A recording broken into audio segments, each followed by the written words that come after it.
service and our sunrise are like sun's already up, but we're still here for Easter service that we had at 8 o'clock, which we're here before you missed.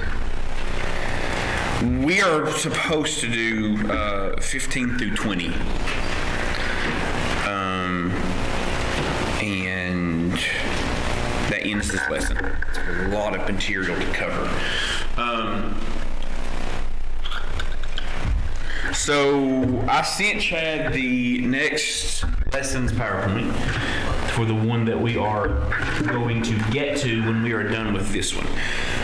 I will tell you this, that Joshua chapter 15 through the kind of end of 19. Remember last week we talked about God dividing the land up, right? Eastern side of Jordan. 15 through 19, end of 19, is the division of the western land, okay? So there are things that we're going to jump in and kind of grab and look at just so that we can see how the correct way that the western land of the Jordan River should have been or will eventually, I guess, be divvied up. Kind of sprinkled throughout these couple of chapters. And then at the end of chapter 19, God provides one more time another example of faith, right? So we had Caleb's example of faith last week as they are beginning to do this division of the land. I don't know why Marina was grinning. I don't care about no Reese Witherspoon, do we? Let's see. Wrong one, I think. I turned that one off, turned that one back on. Just doing the dance up here. Here we go. Perfect. Caleb. So we looked at the examples of faith Caleb's example of faith last week, right? And the really cool thing that happened with him essentially being able to go in and take the giant down. Right? It was neat, right? And then we're going to get like the way in which God wants to divide out this land, specific instructions, and then we get to the end of chapter 19 and kind of bookends that with another example of faith, all right? Almost as if to remind the Israelites that, hey, guess what? You should be faithful, right? That's kind of why this is here. So we're going to jump through this, kind of gallop through this rather quickly, and then we'll go straight to chapter 20, all right? So I'm just going to spend a few minutes on this, and then we're going to jump into lesson 11. So while that's up there, that's where we're going. I want to do this quickly first, all right? So the allotment of the land that remained, the allotment of the land resumed here in Joshua chapter 15, and if you go specifically to verse number 20 of Joshua 15, and we're going to be rolling here pretty quickly. This is kind of where this starts to pick up, right? You can look, right? Just by a surface glance of the scriptures you have, you can see that there's just a lot of and this and this and this and this and tons of names, right? And from the sea to the land to all these different things, right? So it's no accident that the allotment here of the land of Canaan begins with the tribe of Judah. All right, because that's the tribe that has the most narrative space allotted for it in Canaan. Okay, chapters 14 through a little bit of chapter 15 here, there are 69 verses. 69 verses that are dedicated to the allotment of land for the tribe of Judah. Okay, so that's where it starts at, because that's more than the others. Makes sense that it is that way. Caleb, right, was from the tribe of Judah, and that's why we got this picture of him or the story about him last week. So the account of his inheritance, and that was quite the account we got to look at, that falls into the allotment for Judah's land giveaway as well, to put it lightly, I guess. Judah's the first to receive a portion of the land west of Jordan because it is the most prominent, right? Judah was blessed from the very, very start. Keep your finger in Joshua, flip over to Genesis 49. You know me. Anytime we get to dive back into Genesis for something, we will go look at it. Genesis chapter 49.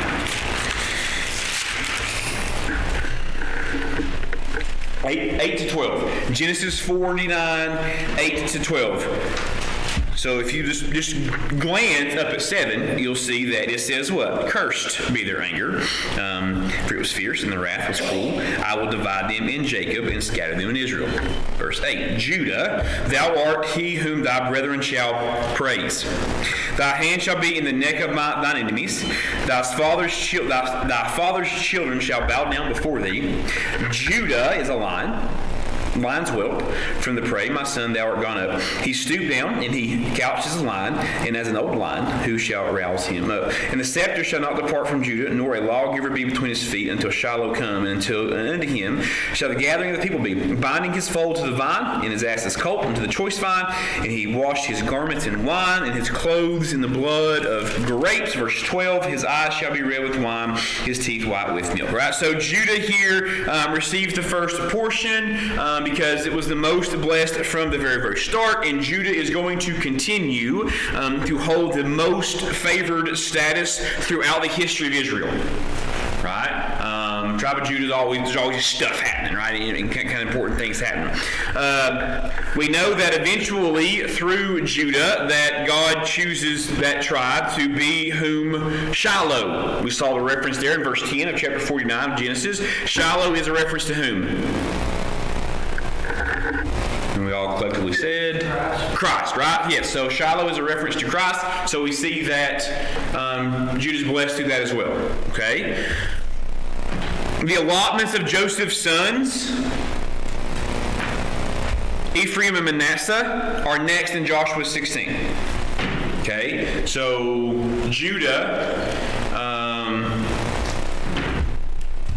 Joseph's sons we know that Joseph favored status in Jacob's family, right? Joseph was the one that got the coat of many colors, right? And essentially the reason he got to Egypt was because of his favorite that he'd been showed from his father Jacob.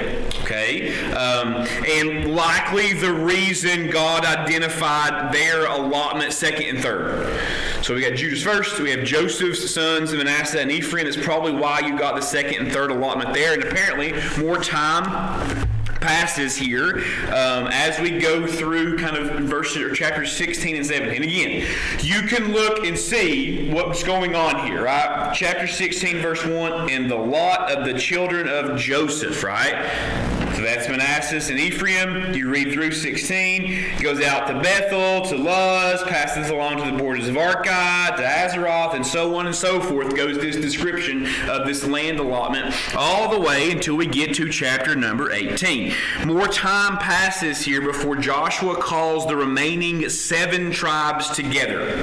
Okay? And if we go to verse or chapter 18, we will see that Joshua, unlike he has done in chapters 16 and 17, and even 15, and just beginning to bless these, or just dole out this land to them, we see that the other 7 tribes, right, because that's what's left here, he starts off in chapter 18, first 3 verses, and this is what he says. And the whole congregation of the children of Israel assembled together at Shiloh and set up the tabernacle of the congregation before, and the land was subdued before them, and there remained among them children of the Israel's 7 tribes. Right, so the 7 that's left, which had not yet received their inheritance. Okay, verse 3. And Joshua said unto the children of Israel, this is where your land is going to be. Is that what it says?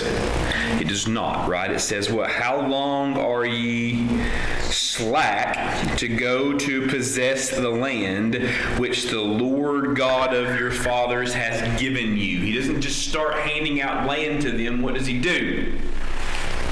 They were hesitant. So this would be a what? A tongue lashing, right? This is a rebuke of the remaining 7 tribes of Israel because they have been slack. And we know what slack is, right? You start slacking off. It's a good old-fashioned Appalachian word for us. We know what that means, right? They have not been doing what they're supposed to be doing. And Joshua starts off here in chapter 18 saying, why have you not gone to the rest of the land to conquer it? Joshua sent 3 men from each tribe to survey the remaining remaining land and divided into 7 parts. Now, if you will read verses 4 all the way down to verse number 10 of chapter 18, this is exactly what Joshua is telling them to do. Okay?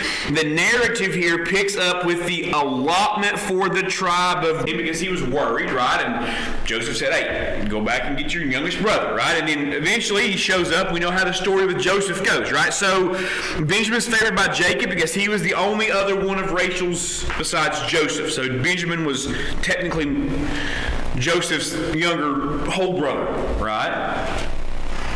The rest of the tribes received their allotment without much note, right? So chapters 19 all the way down to verse 48. Other than that of Simeon's allotment, all of this falls inside of Judah's territory. If you look at verse number 9 of chapter 19, out of the portion of the children of Judah was the inheritance of the children of Simeon. For the part of the children of Judah was too much for them. Therefore, the children of Simeon had their inheritance within the inheritance of them. All right, so that's how the land is being, or has been divided out amongst the tribes there in Canaan. Okay. Simeon was cursed to live among the other tribes because of his, specifically, very violent treatment of the... Does anybody remember? That's in Genesis 34. What did Simeon do that God cursed him? He violently treated who? Shechemites. Okay, and that's over in Genesis. That was Bible trivia that you would have to pull way out, right? Genesis chapter 34 is where that chapter is where that takes place. Okay, we ain't got time to flip over there. But because of his violent treatment of the Shechemites, we see him cursed to have to live among the other tribes. So sprinkled throughout the division of the land are the reminders that Israel had not yet driven the Canaanites out. Right? So we get to the end of chapter 12 of Joshua, and the north and the southern end of Canaan has been conquered, right? We saw that. They ran them out of there. Now, we're back to chapter 19, and some time has passed, yes, but they obviously, again, we've alluded to this several times, they have allowed the heathenites to take back over the land God has given them. So they're having to go back and conquer it again, and conquer it again, and conquer it again. And even up to this point today in 2025, does Israel have all of the land of Canaan? The answer is no, they don't. Okay? They don't, because they didn't do what they were supposed to the first time.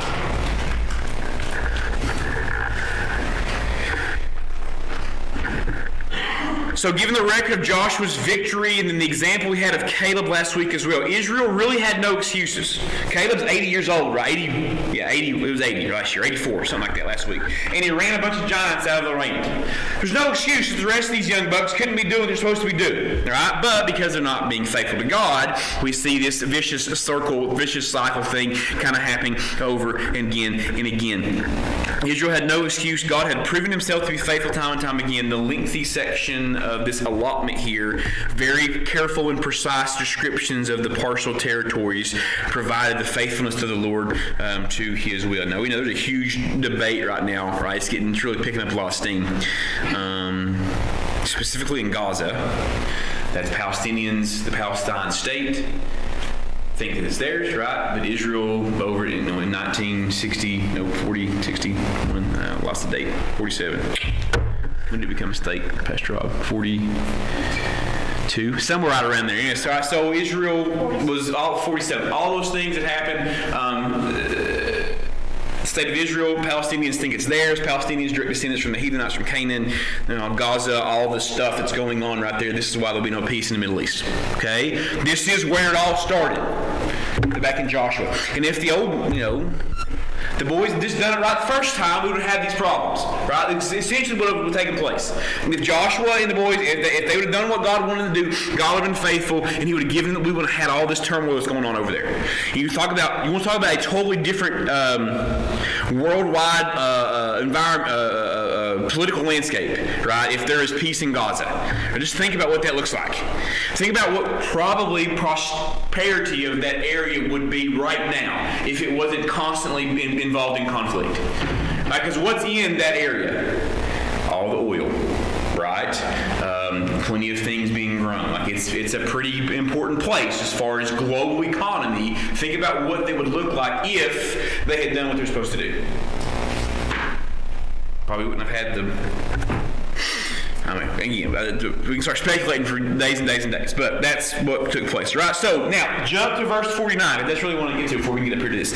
Verse 49 is the bookend of this land allotment of chapter 19. It's just 3 verses here, 49, 50, and 51. But we see God providing another example of faith. So this allotment section ends with Joshua's inheritance. We hadn't seen that yet anywhere. And he asked for and received Timnath-Serah in the territory of Ephraim, 1949 and 50. When they had made an end of the dividing the land for the inheritance by their coasts, the children of Israel gave an inheritance to Joshua the son of Nun among them.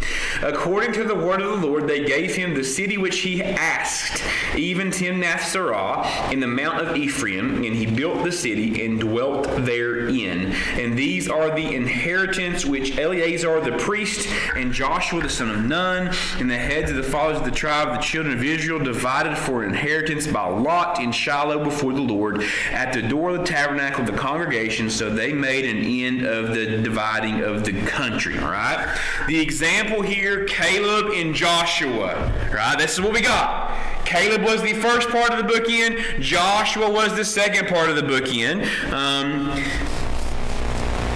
Of the allotment of the land here west of Jordan. Their proof, right? Caleb and Joshua kind of being the ones that put the rubber stamp on the story, is that they are proof that God indeed could be trusted to chase the Canaanites from the land of Israel if Israel would simply be obedient to him and trusting him, right? The final allotment here, final note, mentions again that Israel had set up the tabernacle in Shiloh. The tabernacle previously been in Gilgal, a place near Shiloh. But Shiloh was in the midst of the land, and God had taken the possession of Canaan. His tabernacle was in the middle of it all, and his testament to the world of his power and glory. Right? So we see Joshua getting his inheritance, we see Caleb getting his inheritance, and it's really, isn't it just funny? It's just sometimes, you know me. I think God sometimes just has a bit of sense of humor, right? And I think we see it sprinkled all throughout Scriptures. I think this is an example of it. Given his faithful servants their due, yes, absolutely, right? But I also think this is just, God's little, sometimes, sometimes you have those little jokes, right? Little things that do that are kind of just for you, right? Just kind of give you some humor or, kind of give you some relief from something or whatever. Who are the only 2 people that want the OG original spy mission in Canaan? That came back and said, hey, we got this. Who are the only 2 guys? Joshua and Caleb. They were it, right? All the other ones said no way. So now we got 40 plus years later now. They've gone through, Joshua and Caleb have gone through the wilderness. Faithful the whole time, obviously. Joshua has led the people of Israel through a conquest multiple times now of the land of Canaan. Didn't do everything right every time. Sure, absolutely not. But for the most part, Joshua was what? He was faithful, right? You can call him a lot of things. He was faithful. And you had Caleb, who I imagine was probably one of Joshua's best friends from a long time ago, right? And as Joshua was leading the charge, I'm not so sure Caleb wasn't behind him in some form or fashion. Again, that's 100% Lanceism, but it just feels that way.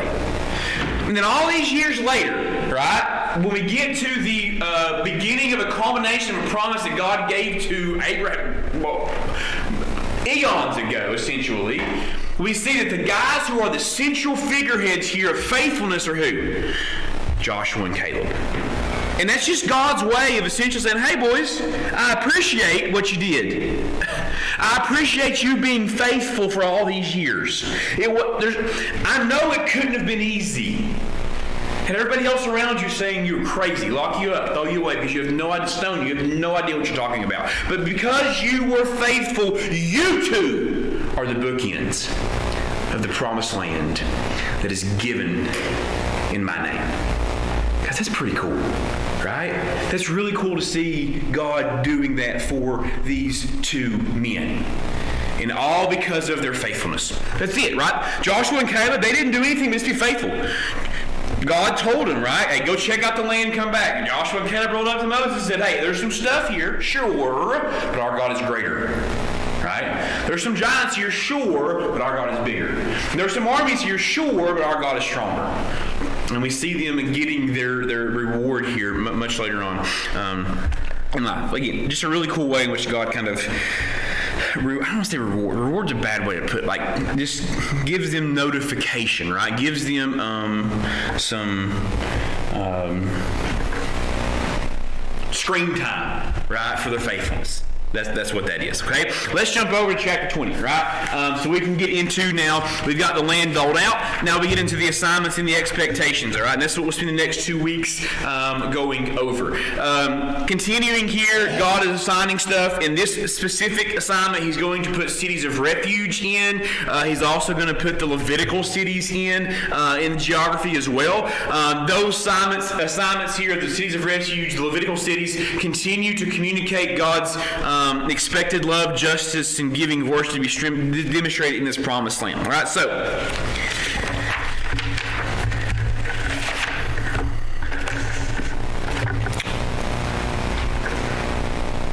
random question.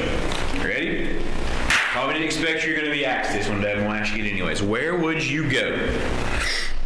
All right, where would you go if you accidentally killed somebody? I'll say it again because I said what I said. Where would you go if you accidentally killed somebody? Who? All right. Other than that, that's what we're trying to avoid. Who would you try to avoid if you accidentally killed somebody? Relatives. Relatives? Authority. The authorities? Their family? Those are the people you are trying to avoid. Absolutely, right? Because you don't want to get what? Especially if it was an accident. Because you're still going to catch a manslaughter order, right? Or charge, okay? You're going to spend some time.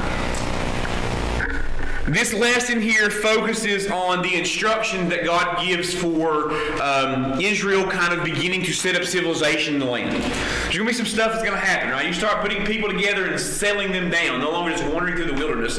They're going to set the root, put the stakes in, right, and set up camp for permanently. There's going to be some things that are going to happen. God begins to give kind of some rules and instructions, including specifically here the cities of refuge who accidentally kill somebody, for people who accidentally kill somebody, all right? It's going to happen, all right? It's going to happen more like in this time frame than it is now. I just want to make a side note. If I accidentally killed somebody, the first person I'm calling, Haley Compton, because she will help me hide a body. I guarantee it. I know how she is. She would help me hide a body. This is too long, it's too true. Let's find a way to get rid of her, right? Can't forget. Finally, got it. All right, Lord's plan for the promised land was for Israel to become permanent earth-dwelling place. That was their area. That's where he wanted them to go. So they had to properly follow through some instructions, right? There had to be some things to govern. You know how people are. Hey, people in the Bible times, just as bunch as idiots as people are now, right? Because people are people everywhere, at any time, and most of the people that we know are what? They're idiots. That's just what they are. Right? Same thing here with the Israelites. Okay? So there has to be something to help govern what's going on. So that's why God puts this into place. First 6 verses of chapter 20, God's going to require them to set up these cities of refuge. Now, this is a large nation, right? The Israelites, several millions of people here at this point. So you're going to have plenty of relational problems with people setting up in the same, and there's plenty of land, plenty of room, but you got families together, people living, all these different things that could potentially happen and go wrong. There's going to be problems that show up. Some not so serious, sure. Tussles happen over time. Whose goat's that, right? Whose cow's that? Sure. Some things more serious, though. Specific example, a situation in which one person caused the death of another person, either on purpose or accidentally. Now, the Mosaic Law distinguishes between what we would call murder and manslaughter, right? Murder premeditated, did it on purpose; manslaughter accidental. Okay, Mosaic law has governance for both of those things, and provided instructions on how to deal with both of those things. Now, I'm not going to read you the law because once you get over into Numbers in Deuteronomy and Leviticus, sometimes that stuff can get a little bit of a snooze test. But specifically in Numbers 35. Verse 9 to about 30, it kind of gives the description of what to do with manslaughter and what to do with murder. God lays that out, okay? Those instructions specifically tied to the land. For the law demands here that the children of Israel set up these cities of refuge for those who killed somebody inadvertently, right? This would have been an accident. So let's just 100% hypothetical, let's say I accidentally killed one of your family members, okay? And you knew, you absolutely knew that it was 100% an accident, right? I was on a plow with an oxen and somehow something happened, right? And you knew 100% it was an accident. Would you want me just walking around where you lived at? Be honest. Thank you for an honest answer. Absolutely not. Right? And even if you were able to forgive, and most people would, me seeing me is always going to do what? It's always going to bring it back, right? It's always going to bring it back, right? So, yes, good people still exist. Yes, there could have been forgiveness that was there, but that would be a hard thing to do, right? It would be a hard thing to do. So that's why these cities of refuge were placed, so the accused person could go and be safe from anyone seeking maybe revenge, vindication, all the other things that would have surrounded that as well. Okay, so the Lord brings up this topic of these cities of refuge here in the first 6 verses of chapter 20 of the book of Joshua. So let's read those. The Lord also spake unto Joshua, saying, Speak to the children of Israel, saying, Appoint out of you cities of refuge, whereof I spake unto you by the hand of Moses, that the slayer that killeth my person unawares and unwittingly may flee thither, and they shall be your refuge for the avenger of blood. And when he that doth flee into one of those cities shall stand at the entering of the gate of the city, and declare his cause in the ears of the elders of that city, they should take him into the city unto them, and give him a place that he may dwell among them. And if the avenger of blood pursue after him, then they shall not deliver the slayer up into his hands,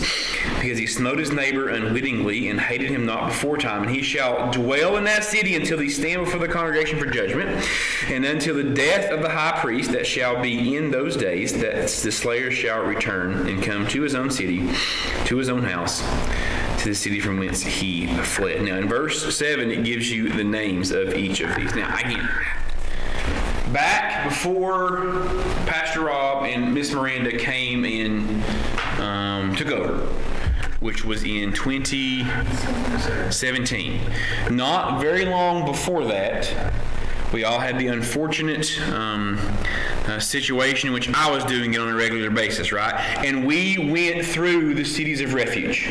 Okay, there's 6, I think. I don't remember exactly. We'll get into it in a second. But each of their names has something very specific about it. Does anybody remember doing that? I do. Probably. I knew Miss Grubb would remember. I knew she would remember. All right. If nobody else did, I knew that she would. All right. So this. When we said, I took one. I think I remember I took one and did one every Sunday for like 6 Sundays. So these cities of refuges are very, very critical to keeping civility throughout the nation of Israel while they're in Canaan. All right, so that's why these things are set up in this way. God wants Israel to understand that the connection between this newly occupied land and the connection between the land and the law. He wants to connect the land and the law, the Mosaic law here, specifically on murder and manslaughter things. So the Mosaic law, just as a reminder, because I don't want to make you flip over to Numbers 35 and read it, the Mosaic law calls for Does anybody know what the punishment was for murder in the Mosaic Law? You've heard the saying before. Mosaic Law was what? An eye for an eye, which means what? If you killed somebody, you got killed, right? Capital punishment. That was it. Right? That was the punishment for murder in the Mosaic Law.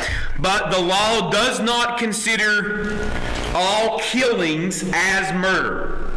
Okay? If a person is killed in another manner that, again, unintentional or accidental, that was neither deliberate nor premeditated, manslaughter, right? Rather than murder, right? So, even the person guilty of manslaughter, not free to return to normal life.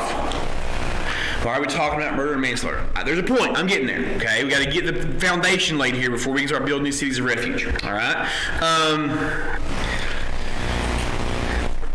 Still guilty of, so that's going to change things specifically, okay? That's why he had to stay in these cities of refuge. If he left the city of refuge, then the avenger of blood, who is usually the next of kin to the victim, so the person that died's next of kin, if the person that accidentally killed that person left the city of refuge,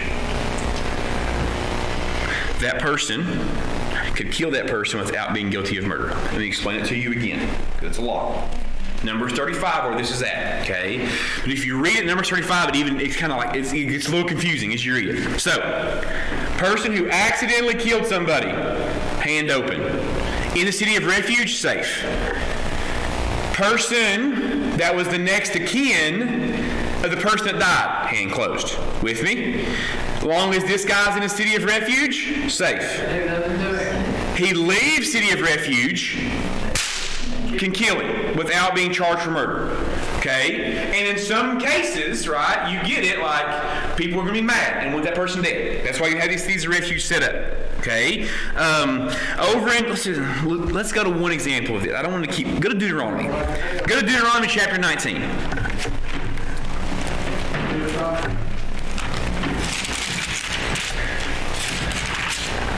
Moses gives an example of this. And I don't know. Let's just look at this one. This is an interesting little example. Deuteronomy 19, verses 4 and 5. And this is the case of the slayer which shall flee thither, that he may live. So there's King James Version. Here's Appalachia's version. This is the boy that accidentally killed somebody. Okay. Who killeth his neighbor ignorantly, whom he hateth not in time past. As when a man... This is kind of funny. It's not, but it is. As when a man goeth into the wood with his neighbor to hew wood, and his hand fetched a stroke with the axe to cut the tree down, and the head slippeth from the helve, and lighteth upon his neighbor, that he die, and he shall flee into one of those cities. So it's his old buddy swinging an axe at a tree. Axe head comes off, hits his buddy in the head, and kills him. Like, it's a really random example that Moses used, but it's probably something that happened, right? That's why he wrote it down. He probably had this happen, right? I think it's funny, not funny. If you think about that, it's a really very specific thing that could have taken place, right? But that's what he's using here for the example. So the head of an axe flying off and killing an innocent bystander.